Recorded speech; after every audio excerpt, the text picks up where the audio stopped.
J'ai aujourd'hui l'immense honneur de venir vous parler de mon pays, le Vietnam.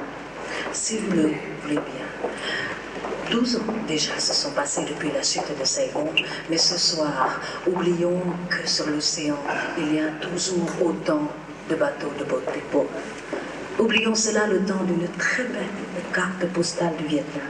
La région du Nord, comme vous le disiez tout à l'heure, M. Léon Zitrone, région du Nord d'abord, avec les danses pour le clair de lune. Regardez bien les costumes, la tunique nouée devant, le foulard, et puis ce clair de lune-là, cette couleur d'or, c'est peut-être avec cette couleur-là qu'on peut écrire le mot liberté.